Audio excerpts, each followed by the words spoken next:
আসসালামু আলাইকুম সবাইকে। তাপগতিবিদ্যার লেকচার 15 এ সবাইকে স্বাগতম। তো আজকে আমরা পড়ব হচ্ছে রেফ্রিজারেটরের A to Z। আমি টপিকটা লিখে রাখি।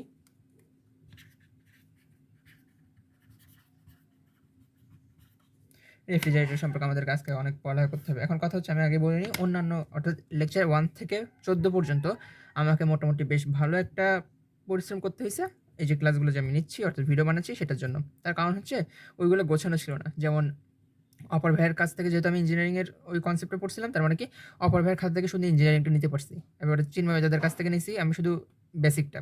তার মানে আমাকে ২ টা কম্বাইন করতে একটু মোটামুটি মানে ভালোই পরিশ্রম করতেছি। ভালো না হলে মোটামুটি তো করাই লাগছে। মানে ২ টা খাতাকে একসাথে কম্বাইন করে কোন টপিকটা কোথায় আছে এগুলো সিলেক্ট করা, অর্থাৎ কোন ম্যাথটা আগে করালে ভালো হবে, মানে এগুলো চিন্তা করা লাগছে। মানে ওইখানে আমাকে মোটামুটি পরিশ্রম করতে হচ্ছে। বাট আজকের ক্লাসটাতে আমাকে এক ফোঁটা পরিশ্রম করতে হয় নাই।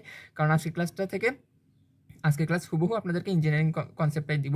অর্থাৎ ইঞ্জিনিয়ারিংয়ে মানে কি এই রেফ্রিজারেটর থেকে ম্যাথ খুব একটা আসে সোজা কথা।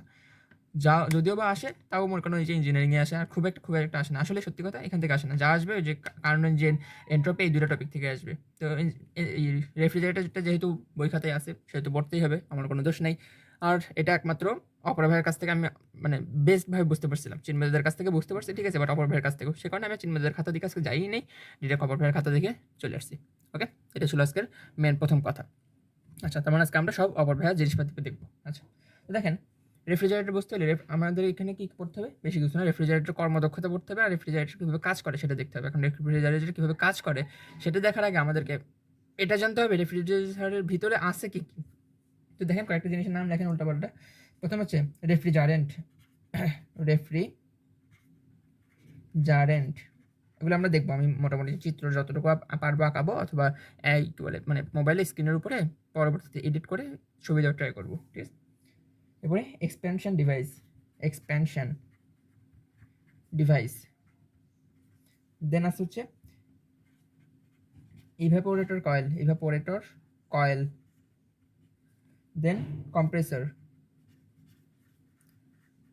এরপর হচ্ছে কন্ডেন্সার কয়েল। এই 5টা জিনিস আছে আমাদের একটা রেফ্রিজারেটরের ভিতরে। একটা রেফ্রিজারেটর যদি আপনি বানাইতে চান তাহলে আপনার এই 5টা জিনিস লাগবে। এখন দেখবো আমরা এগুলোর ভিতরে মানে অ্যাকচুয়ালি জিনিসটা অঘটনটা কী কী ঘটে, ঠিক আছে? দেখেন, প্রথমে আসবো এক্সপেনশন কয়েলের কাছে, অর্থাৎ প্রথমে আসতে হবে ডিভাইসের কাছে। প্রথমে আসবো ডিভাইসের কাছে, ঠিক আছে? তো ডিভাইস জিনিসটা কীরকম আমি বলি। আপনারা স্ক্রিনে একটা জিনিস দেখেন, পুরো একটা কী বলে ফ্রিজের কাঠামো এখানে দেওয়া আছে। আমি একটা কাজ করি,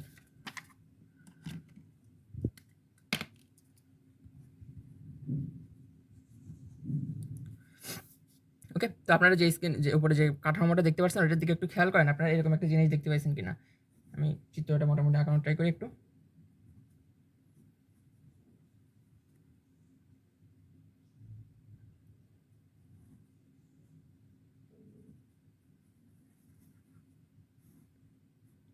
আপনারা দেখেন এরকম কোনো একটা জিনিস দেখতে পাইছেন কিনা, ওকে? তো এই যে জিনিসটা এটার নাম হচ্ছে এক্সপেনশন ডিভাইস। তো এই জিনিসটার ভিতরে ভাই কী হয় দেখেন তো। এই জিনিসের ভিতরে কিচ্ছু হয় না। আচ্ছা, তার আগে আমি আপনাদেরকে আরও একটা বেসিক কথা বলে দিই। রেফ্রিজারেটরের একদম মেন কাজটা আমি আগে বলে দিই। দেখেন, আমরা খাবার ঠান্ডা করার জন্য ভিতরে রাখি। তার মানে আমার খাবারটা হচ্ছে গরম, সে কারণে আমি ঠান্ডা করার জন্য ওখানে রাখি। মনে করেন আমি খাবার দিব 20 ডিগ্রি সেলসিয়াসে, খাবার দিব 30 ডিগ্রি সেলসিয়াসে খাবার ফ্রিজে রাখবো, সেটা আস্তে আস্তে 20 ডিগ্রি সেলসিয়াসে পরিণত হবে, তাই না? খাবারটা আর কি। তো দেখেন খাবারটা পরিণত হবে, তার মানে কি ওর হিটটা কে নিছে? ওর হিটটা নিশ্চয়ই কেউ না কেউ নিছে। ওই হিটটা কেউ বাইরে নিয়ে গেছে, অর্থাৎ এই হিটটা কেউ বাইরে নিয়ে যায়। এই হিটটা বাইরে নিয়ে যাবে, এই হিটটা বাইরে নিয়ে গিয়ে পরিবেশে ছেড়ে দিবে। এটাই হচ্ছে রেফ্রিজারেটরের মেন কাজ, ওকে? বোঝা গেছে?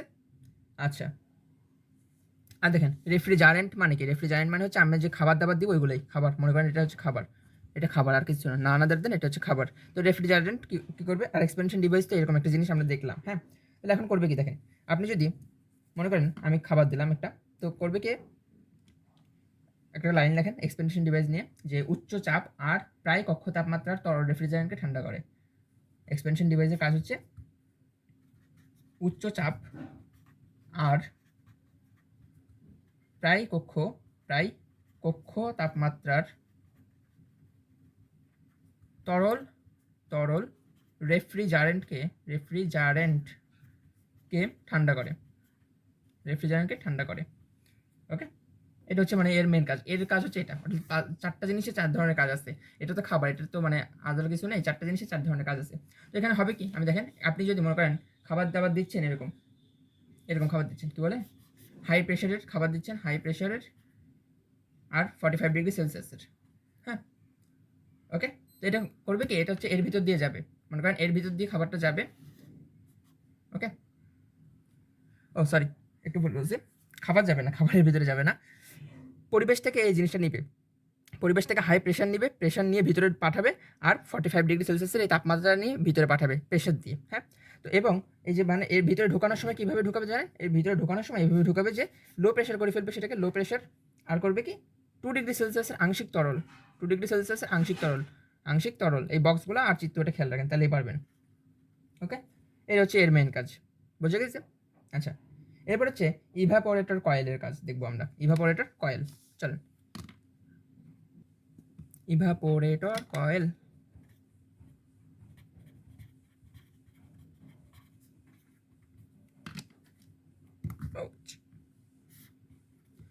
ইভাপোরেটর কয়েলটা দেখতে পাই কীরকম? আপনারা একটা জিনিস খেয়াল করবেন, ফ্রিজের পিছনের দিকে একটা জিনিস আসতে দেখবেন, খেয়াল করবেন অনেকটা এরকম একটা জিনিস থাকে।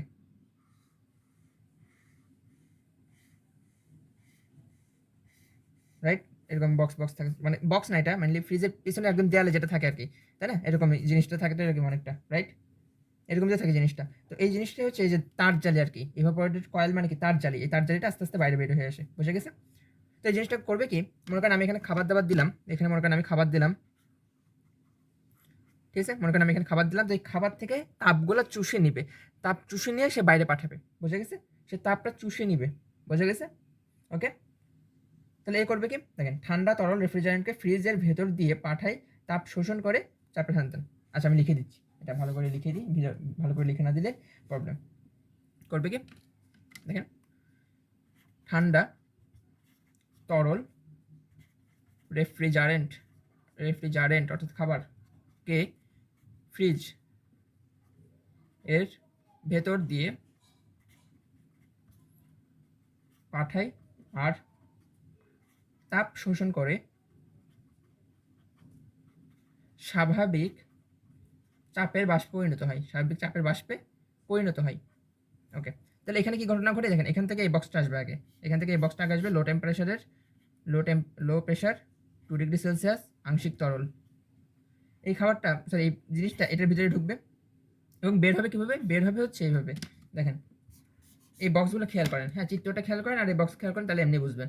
নর্মাল প্রেশারে, নর্মাল প্রেশার এবং 20 ডিগ্রি সেলসিয়াসের বাষ্প আকারে। অর্থাৎ দেখেন, খাবারটাকে এখন ঠান্ডা করার জন্য সে নর্মাল প্রেশার দিচ্ছে আর 20 ডিগ্রি সেলসিয়াসে বাষ্প দিচ্ছে, রাইট? বুঝে গেছে? ওকে? আচ্ছা, এটা গেল এটার কাজ। এবার আসবে আমরা কম্প্রেসার। ওকে?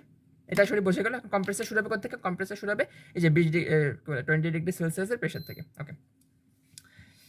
Compressor, compressor, compressor.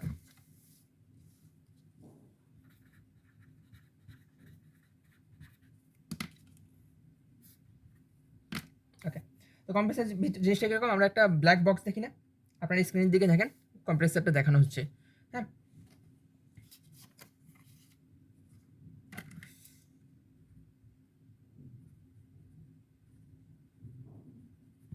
তো কম্প্রেসারটা দেখেন একটা ব্ল্যাক বক্স। হ্যাঁ, আমার খাতায় আমি ইচ্ছা করে ব্ল্যাক বক্স আকারে লিখে রাখছি। তো এটা করবে কি? দরকার এটা, এটার মেন কাজটা আমি বলি। এটা হচ্ছে তড়িৎ শক্তি ব্যবহার করবে। তড়িৎ শক্তি ব্যবহার করবে মেনলি এই জিনিসটা। ঠিক আছে?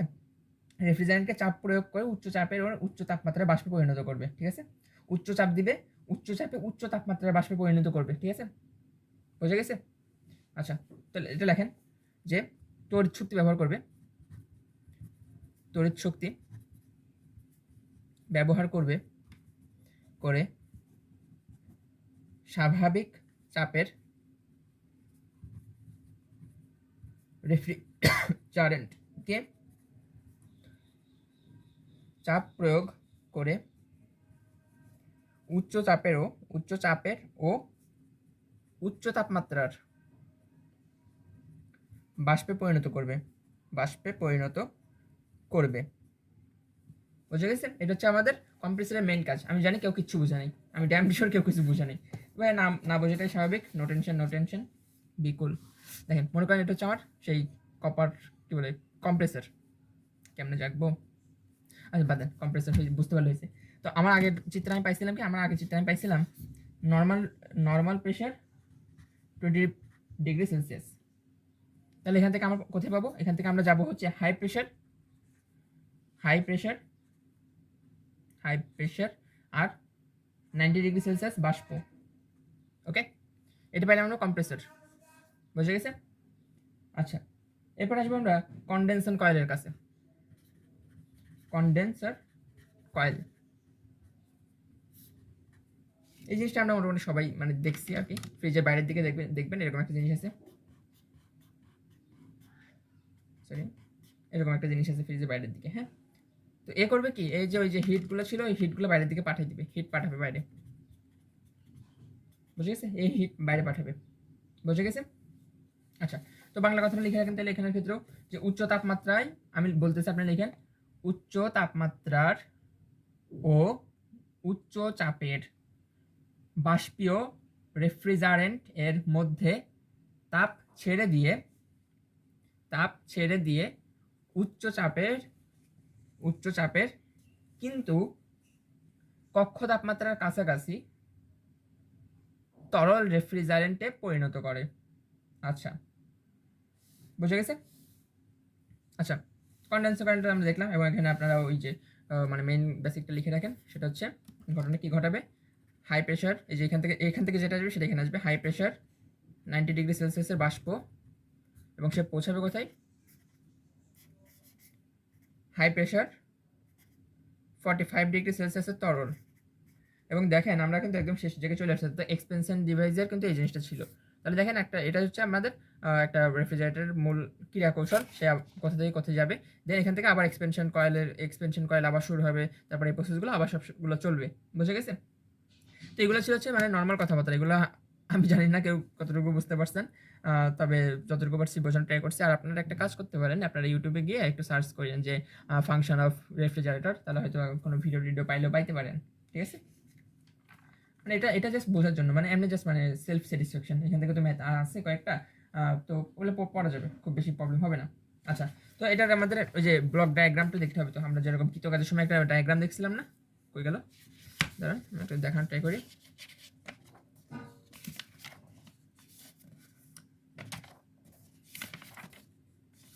এই যে এরকম একটা জিনিস দেখছিলাম না কৃতকাজের সময়, এই যে এটা। আজকে আমরা মানে ঠিক রেফ্রিজারেটরের জন্য এটা দেখবো, কিন্তু আমি বলি রেফ্রিজারেটর হচ্ছে ঠিক কার্ন ইঞ্জিনের ঠিক উল্টা, মানে উল্টা প্রসেস বললেই খারাপ ভুল হবে না, একেবারে বলা যাবে আর কি এরকম। কারণ দেখেন, আমরা কি জানতাম, নর্মালি হইতো কি Q1 থেকে Q2 এর দিকে আসতো, সে কারণে আমরা কিছু পরিমাণ ওয়ার্ক পাইতাম। আর এখন হবে কি জানেন, এখন হবে এরকম, এখন হবে আপনি Q2 থেকে কিছু পরিমাণ বাইরে যাবে এবং আপনি ওয়ার্ক দিবেন। তার কারণটা আমি বলি, দেখেন মনে করেন এটা নর্মাল ইঞ্জিন ছিল, নর্মাল ইঞ্জিনে আপনি একটা সোর্স থেকে তাপ নিতেন, তাপ নিয়ে আপনি কিছুটা অ্যাবজর্ব করতেন, অর্থাৎ ইঞ্জিন কিছুটা অ্যাবজর্ব করতো আর কিছু পরিমাণ কাজ দিত। আর ফ্রিজের ক্ষেত্রে হয় কি, ফ্রিজকে এক ফুটও কাজ দেয়? ফ্রিজ তো কাজেরও নেয়, আমাদের থেকে কারেন্ট বিল নেয় না।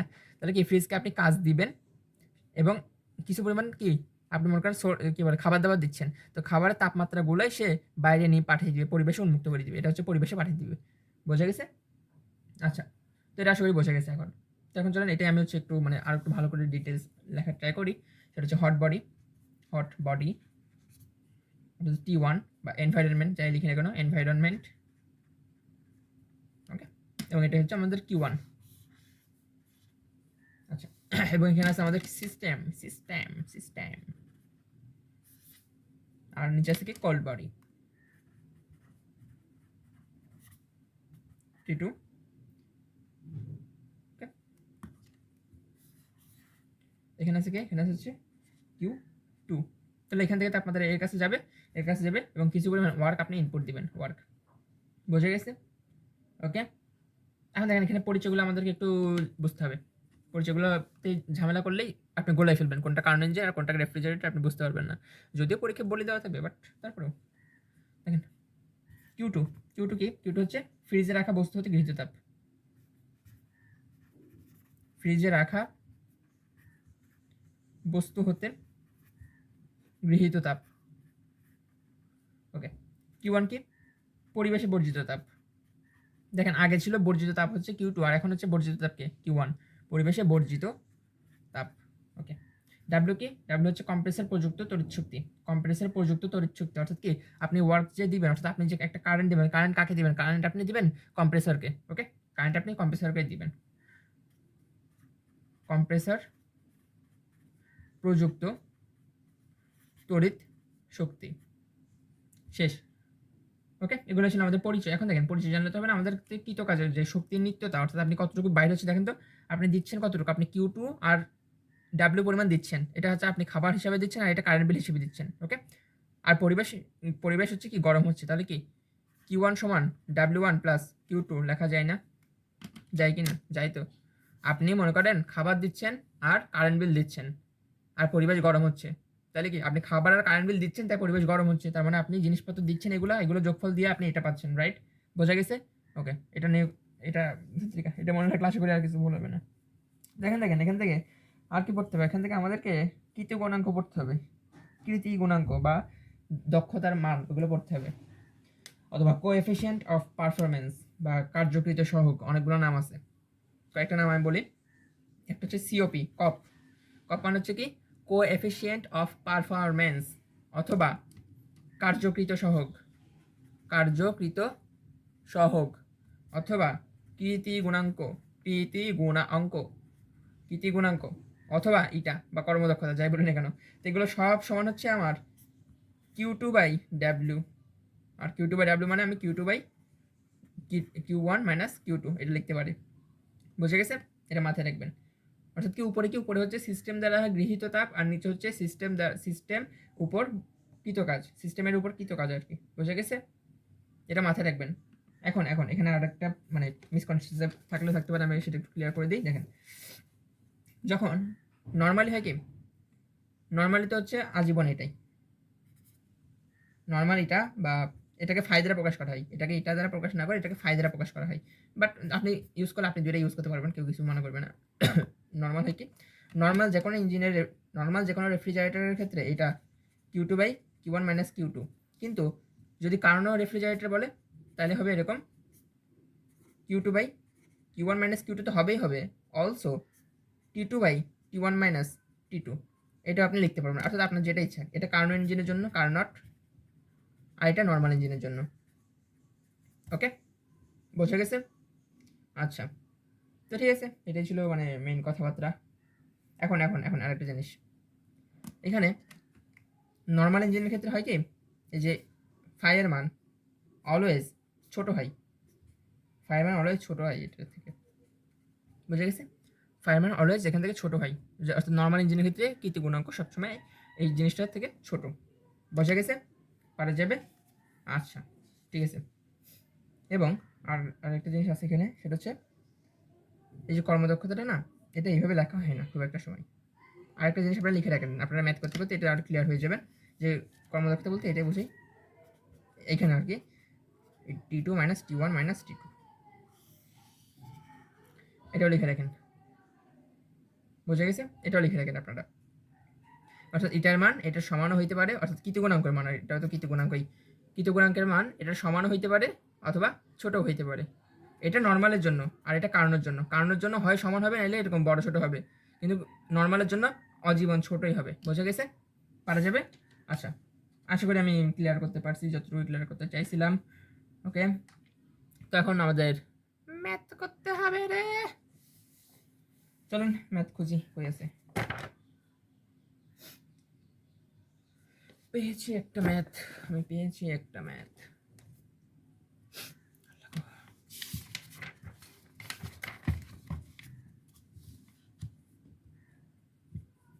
ও আপনাদের বলছিলাম না গত ক্লাসে আজকে লাস্ট ম্যাথ, কিন্তু অর্থাৎ আজকে আমাদের লাস্ট পড়ালেখা, মানে লাস্ট বললে ভুল হবে, এখনো বহুত আছে, কিন্তু অফিসিয়াল ক্লাস আজকে লাস্ট। দেখেন প্রশ্ন, দেখেন, একটি রেফ্রিজারেটরে শীতল তাপাধার থেকে 400 জুল তাপমাত্রা গ্রহণ করে তা উৎস, বাপরে বাপ কি প্রশ্ন রে। দেখেন, একটি রেফ্রিজারেটরে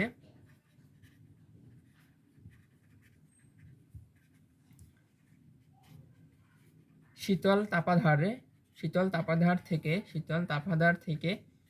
450 জুল তাপ গ্রহণ করে উষ্ণ তাপাধারে উষ্ণ তাপাধারে 600 জুল তাপ শক্তি বর্জন করে, 600 জুল তাপ শক্তি বর্জন করে রেফ্রিজারেটরটির কর্মসম্পাদন সহগ কত, অর্থাৎ ফায়ের মান কত। তো আমি আর প্রশ্নটা খুব ভালো করে লিখলাম না, আপনারা নিজ দায়িত্বে ভালো করে নোট টোট করেন পারলে, আর না করলে না করলে না আর কি, না আর কিছু না, আমার লাভ লস না, লাইফটা লস। দেখেন এটা আমার বাইর করতে বলছে, এটা সমান কত আমরা জানি কি Q2 বাই W, তার মানে কত Q2 by Q1 minus Q2 Q2 Q2।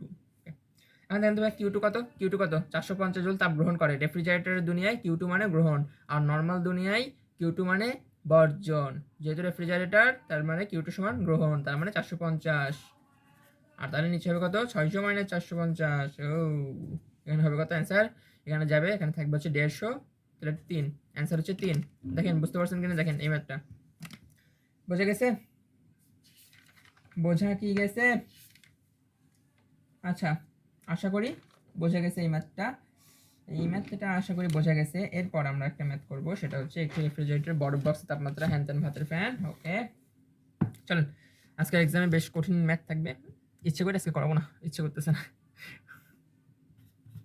ওকে মানে এক্সামে থাকবে, এক্সামে আপনারা নিজ দায়িত্বে একটু মাথা টাথা খাটাই করেন। দেখা যাচ্ছে? হ্যাঁ, একটি রেফ্রিজারেটরের বরফ বক্সের তাপমাত্রা, একটি রেফ্রি এর বরফ বক্স এর টেম্পারেচার সমান -7 ডিগ্রি সেলসিয়াস এবং ঘরের তাপমাত্রা সমান 31 ডিগ্রি সেলসিয়াস। ওকে, আইস বক্স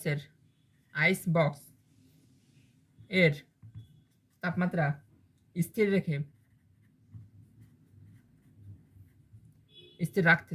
রাখতে রেফ্রিজারেটরটি প্রতি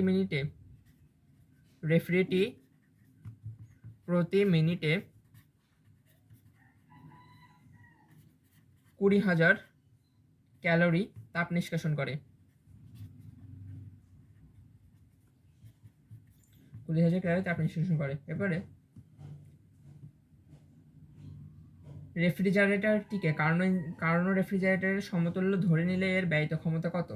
ওকে, রেফ্রিটিকে কার্নট রেফ্রি ধরে নিলে এর ব্যয়িত ক্ষমতা কত? ব্যয়িত ক্ষমতা হোয়াট?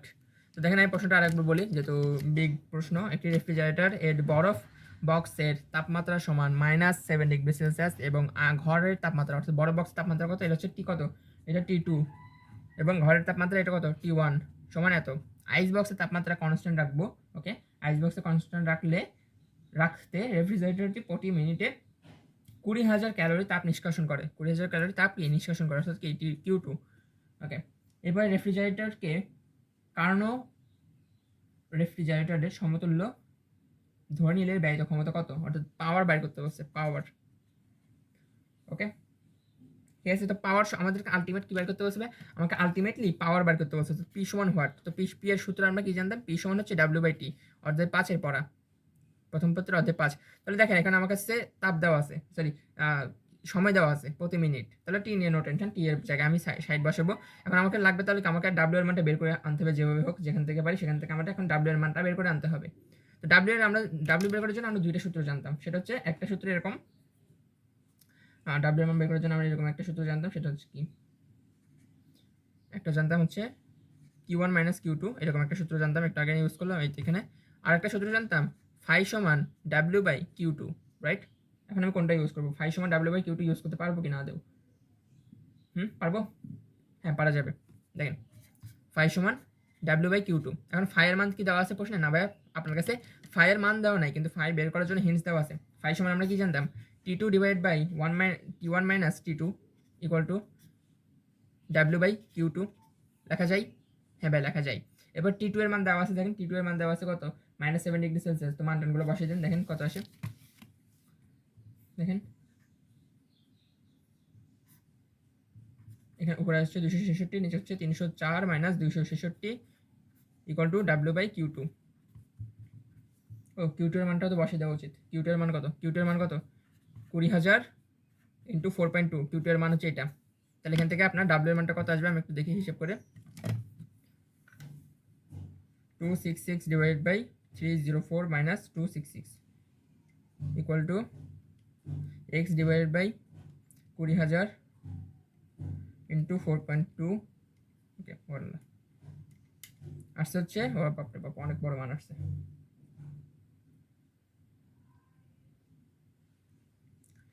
এখান থেকে মানটা আসছে হচ্ছে,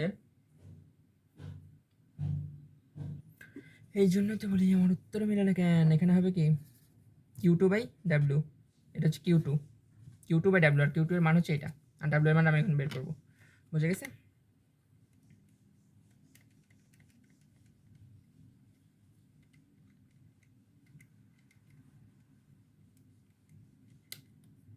তাহলে উত্তরটা আসছে হচ্ছে 12,000 জুল পার মিনিট। ওকে, আমাকে বের করতে বলছিল কি পি এর মান, প্রেশার, সরি কী বলে, পাওয়ার বা ক্ষমতা। পি সমান ডাব্লিউ বাই টি। আপনি এখানে জাস্ট মানে 12,000 ডিভাইড বাই কত, 60, তাহলে কত হবে 200 জুল পার সেকেন্ড অথবা 200 ওয়াট। দেখেন বুঝতে পারছেন কি না ম্যাথটা? পুরোটা আরেকবার রিভাইজ করেন, দেখেন কোনো জায়গায় প্রবলেম থাকলে জানান। প্রবলেমে যদি থাকে তাহলে জানাতে পারো আমাকে। ওকে, প্রবলেম থাকলে জানাতে পারো আমাকে। আচ্ছা ওকে, ঠিক আছে। তো ঠিক আছে, আজকে আর মানে কঠিন কোনো ম্যাথ নাই বললেই চলে। আসলে কোনো কঠিন ম্যাথ নেই, এবং এই প্রসেসের বাইরে অর্থাৎ যে নিয়মে করালাম এই নিয়মের বাইরে কোনো ম্যাথ নাই, এই সূত্রের বাইরে কোনো ম্যাথ নাই, সরি এই সূত্রের বাইরে কোনো সূত্র নাই, তারা করবেনটা কি। ওকে, তো নো টেনশন নো টেনশন। আজকের ভিডিও এতটুকু, মাত্র 26 মিনিটের ক্লাস। নেক্সট ক্লাসে অর্থাৎ নেক্সট ক্লাস কি, নেক্সট ক্লাস বলতে আমাদের সলভ ক্লাস থাকবে, অর্থাৎ আজকের ক্লাসের উপরে এক্সাম থাকবে। ডিসক্রিপশন বক্সের দিকে নজর দিয়েন, এক্সামটা দিবেন, এক্সামের সলভ ক্লাসটা করবেন। সলভ ক্লাস করার পরে আমরা টেস্ট পেপার সলভিংয়ের ক্লাস করব। টেস্ট পেপার সলভিংয়ের ক্লাস করা হয়ে গেলে আমরা একটা ফাইনাল এক্সাম দিব। ফাইনাল এক্সাম হয়ে গেলে ফাইনাল এক্সামের সলিউশন দেখবো। সলিউশন দেখা হয়ে গেলে আমাদের এই অধ্যায়টা টাটা বাই বাই। ওকে, আল্লাহ হাফেজ সবাইকে।